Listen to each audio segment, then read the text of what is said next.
Oke, halo semuanya. Buat kalian yang sering banget bepergian tapi suka pusing sendiri mikirin gimana caranya sholat tepat waktu di jalan, nah, kalian datang ke tempat yang tepat. Tenang aja, Islam itu indah banget dan selalu punya solusi. Kita akan kupas tuntas panduan super praktis tentang sholat untuk para musafir.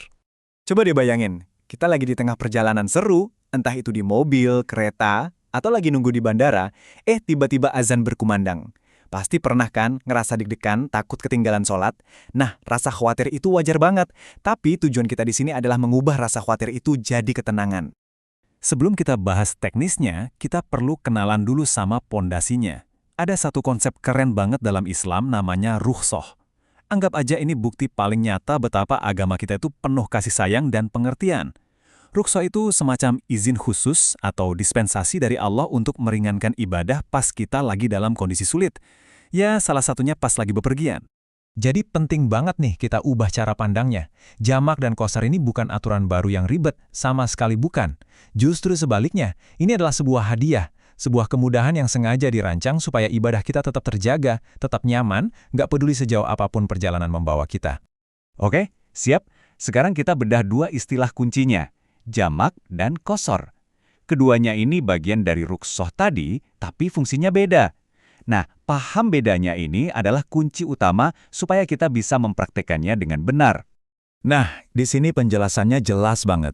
Di satu sisi ada jamak, artinya mengumpulkan. Ini soal menggabungkan dua waktu sholat jadi satu.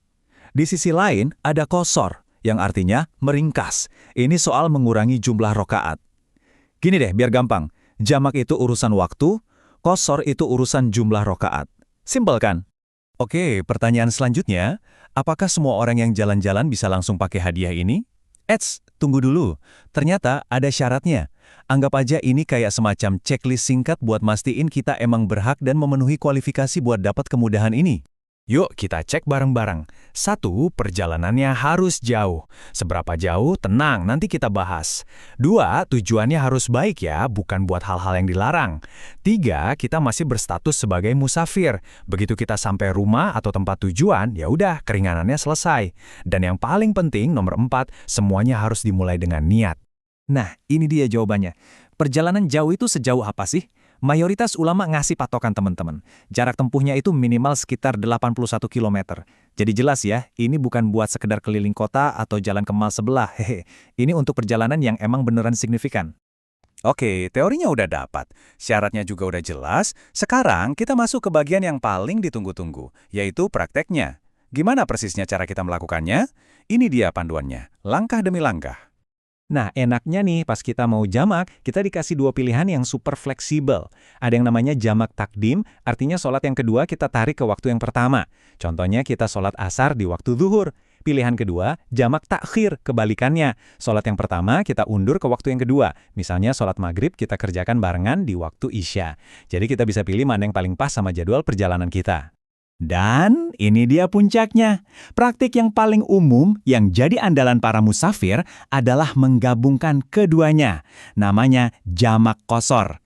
Jadi, sholatnya waktunya digabung sekaligus rekaatnya diringkas. Wah, ini sih benar-benar efisiensi maksimal untuk menjaga ibadah kita di tengah perjalanan. Oke, kita lihat contohnya ya, biar kebayang. Misalnya kita mau jamak takdim qashar, zuhur sama asar di waktu zuhur. Pertama, kita niat dan sholat zuhur 2 rakaat, selesai salam, nah ini kuncinya. Langsung berdiri lagi. Nggak pakai jeda lama, nggak ngobrol atau zikir dulu. Langsung niat dan sholat asar 2 rakaat.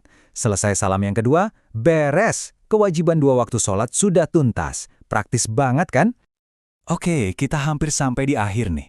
Tapi sebelum selesai, ada beberapa aturan final yang super penting untuk diingat. Anggap aja ini catatan kaki, biar praktek kita sah dan sempurna, jadi nggak salah langkah. Ada 3 hal yang mutlak, nggak bisa ditawar. Pertama, sholat subuh. Sholat ini spesial, nggak bisa diganggu-gugat, nggak bisa dijamak, nggak bisa diqashar. Kedua, sholat maghrib. Jumlah rakaatnya harga mati, selalu 3, nggak bisa diringkas. Tapi, dia bisa dijamak dengan isya. Dan ketiga, ini soal adab berjamaah. Kalau kita sholat di belakang imam yang penduduk lokal, kita wajib ikut sholat sempurna 4 rakaat, nggak boleh qashar sendirian. Jadi kesimpulannya apa? Memahami ruksa ini sebetulnya lebih dari sekedar tahu aturan mainnya. Ini tentang merasakan langsung betapa indahnya dan praktisnya ajaran Islam dalam hidup kita. Ini tentang menyadari kasih sayang Allah yang begitu besar, yang bahkan memikirkan kenyamanan kita saat kita lagi jauh dari rumah. Sebuah pengingat bahwa iman itu hadir bukan untuk memberatkan, tapi untuk melapangkan jalan kita.